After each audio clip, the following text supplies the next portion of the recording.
आऊज़ुबिल्लाहि मिनश्शैतानिर्रजीम बिस्मिल्लाहिर्रहमानिर्रहीम। अस्सलाम वालेकुम नाज़रीन, नहीं ना देखें multi news network YouTube channel और मैं हूं फैसल मीर। आज हम जनाब चंद चीज़ों पर गुफ्तगू करेंगे, जैसे मौजूदा पीटीआई की सूरत हाल। इसके अलावा हम बात करेंगे राना सनाउल्लाह साहब ने एक नया कानून इंट्रोड्यूस करवाया, उस पर भी बात करेंगे। इसके अलावा जनाब लोग जो मुनहरिफ अरकान हैं इस वक्त इलेक्शन में खड़े हैं, उन्हें जैसे ही वो बाहर निकलते हैं लोग लोटा लोटा की आवाज़ें लगाने लग जाते हैं और उनका बाहर निकलना मुश्किल किया हुआ है, जिसके बिना पर ही गालबन राना सनाउल्लाह साहब ने जो है वो एक नया कानून इंट्रोड्यूस करवाया कि जी उन पर ये कार्रवाई की जाएगी।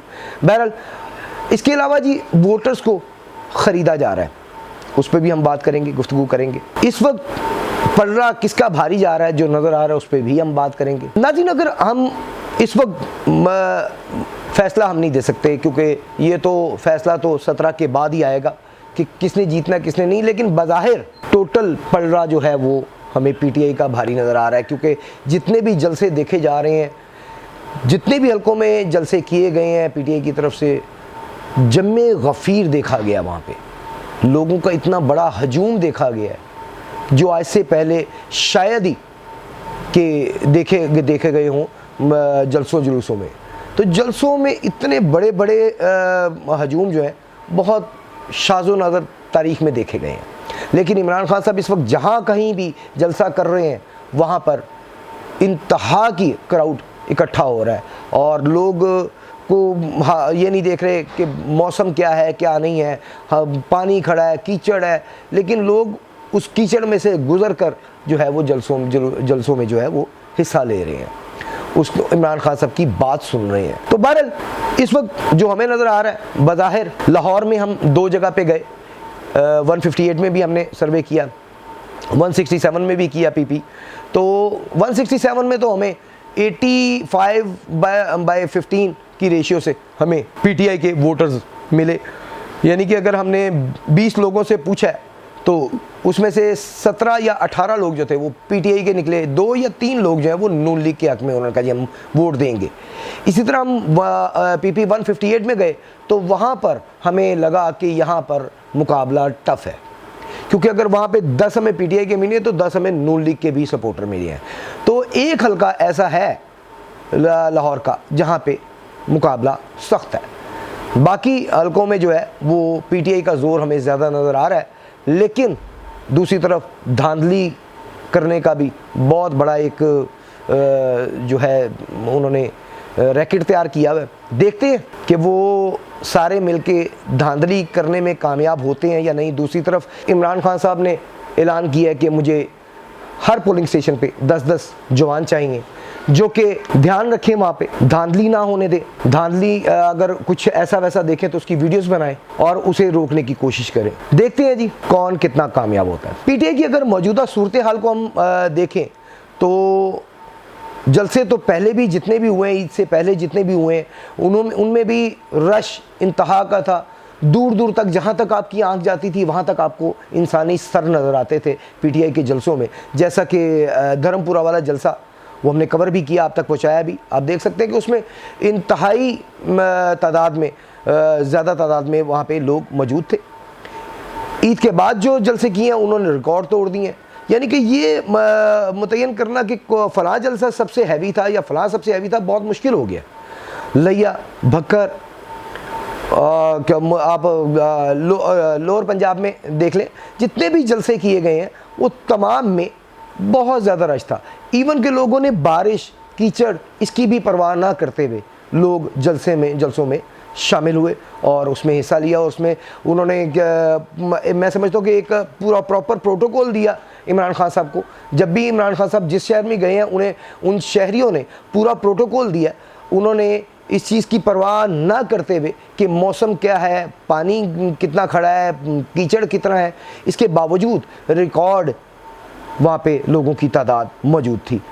तो दूसरी तरफ अगर नून लीग के जलसे देखे जाएं तो वो उनमें इतनी तादाद इकट्ठी करने में कामयाब नहीं हो पा रहे। ये भी सुनने में आ रहा है कि नून लीग के लोग जो मुनारिफ हुए वो जब बाहर निकलते हैं लोग लोटा लोटा की आवाज़ें लगाना शुरू करते हैं गालबन इसी की वजह, इसी वजह पे वो जो है राना सनाउल्लाह साहब, उन्होंने ये कानून मतलब एक सामने लेकर आए हैं कि जी हम उनके शनाख्ती कार्ड, उनके आईडी कार्ड्स, उनके पासपोर्ट भी मनसूख कर देंगे। हालांकि आप पाकिस्तानी शहरी के आईडी कार्ड कैसे मनसूख कर सकते हैं, ये ऐसा कोई कानून नहीं है पाकिस्तान में। बहरहाल ऐसा करेंगे तो मज़ीद वो अपनी मुखालफत में लोगों को खड़ा कर लेंगे। इस तरह आप अपने मुखालफिन को मज़ीद बढ़ा लेंगे, उनकी तादाद में इजाफा करेंगे, कम नहीं होगी, उनकी तादाद में इजाफा हो जाएगा। ऑब्वियसली किसी एक का आप पासपोर्ट या आईडी कार्ड मनसूख करते हैं तो उसका पूरा ख़ानदान जो है वो आपके मुखालिफ हो जाएगा, तो वो सियासी मुखालफत आपकी बढ़ती चली जाएगी। सियासत में आपके मुखालफिन बढ़ते चले जाएंगे तादाद में शहरियों के। तो बेहतर है कि इस तरह के बयानात दे के आप मतलब लोगों की तजलील करना बंद करें। ये बेहतर होगा कि आप कोशिश करें कायल करने की, लोगों को कायल करने की।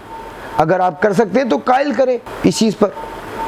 अब हम आ जाते हैं जी आजकल की मौजूदा सूरत हाल जो पेट्रोल की चल रही है। पेट्रोल आलमी मंडी में $125 फ़ी बैरल से ज़्यादा कीमत चल रहा था, गालबन 128-129 डॉलर फ़ी बैरल चल रहा था पीटीआई के दौरे हुकूमत में, दौरे 3 साल 8 महीने की दौरे हुकूमत में। उस वक्त इमरान खान साहब ने उसका रेट रखा हुआ था 150 से वो ऊपर नहीं लेकर जा रहे थे ताकि आवाम पर मज़ीद बोझ ना पड़े। इस वक्त $100 से भी नीचे आ गई है, गालबन 98-99 राउंड अबाउट चल रहा है इस वक्त। तो इस वक्त जो है पाकिस्तान में 249 रुपये 50 पैसे यानी कि अप्रॉक्सीमेटली 250 रुपया पर लीटर पेट्रोल दिया जा रहा है। और अब जो सुनने में आ रहा है, जो हमें जो इतलात हैं उसके मुताबिक ये इलेक्शन के बिल्कुल करीब जाकर गालबन 1-2 दिन तक ये पेट्रोल की कीमत कम करेंगे, कोई 20-30-40 रुपये मैक्सिमम, जबकि कम से कम भी इन्हें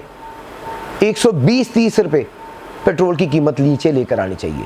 लेकिन ये जो आपको बता दें कि जो पेट्रोल की कीमत ये कुछ दिन बाद ये कम करेंगे, यकीनन कम करेंगे, वो चंद दिनों के लिए होगी।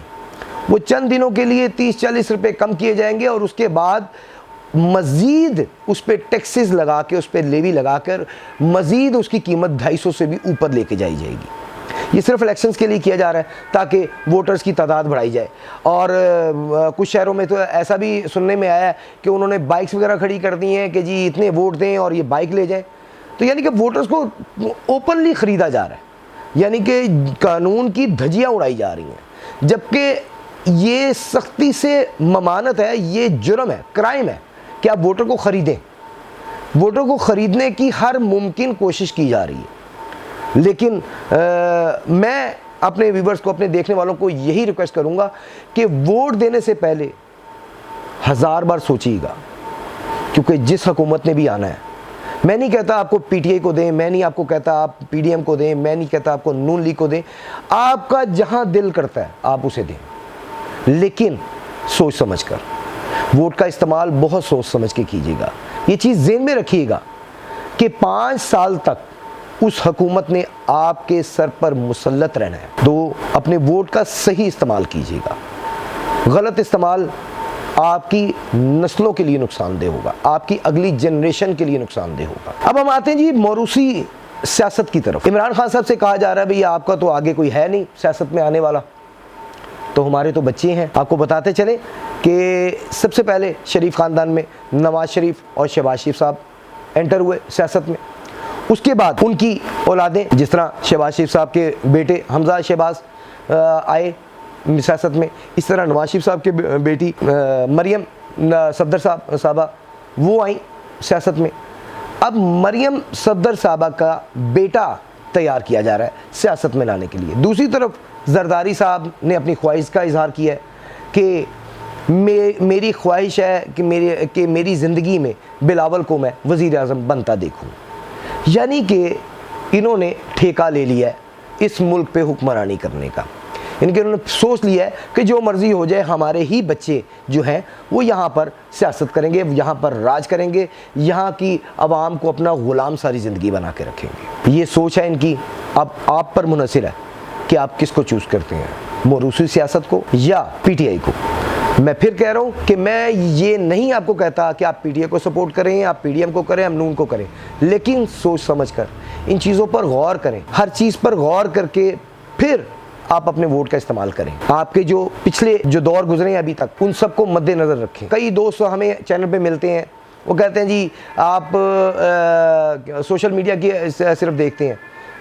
मैं सोशल मीडिया भी देखता हूँ, मैं जियो न्यूज़ भी देखता हूँ, मैं ARY न्यूज़ भी देखता हूँ, मैं सारी न्यूज़ देखता हूँ। क्योंकि जब आपने फैसला करना होता है सच और झूठ का, तो आपको दोनों तरफ के मौक़िफ़ पर आपका ध्यान होना चाहिए। जब आप दोनों तरफ के मौक़िफ़ पे ध्यान करेंगे तब आपके सामने सच और झूठ आ जाएगा, क्योंकि अल्लाह की ज़ात पाक ने आपको दिमाग दिया है, अकल दी है।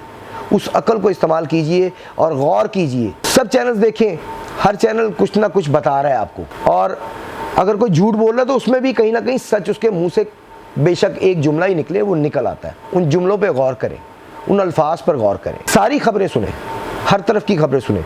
जो नून लीग के हक में बोल रहे हैं उनकी भी खबरें सुने, जो PTI के हक में बोल रहे हैं उनकी भी खबरें सुने। सच और झूठ आपके सामने आ जाएगा। तो इन चीज़ों का ख्याल रखिएगा वोट देते हुए। वोट आपने जिसको भी देना है वो आपकी मर्ज़ी, वो हम बिल्कुल भी इंसिस्ट नहीं करते कि जी आप फ़लाँ को दें या फ़लाँ को दें, लेकिन सोच समझ कर।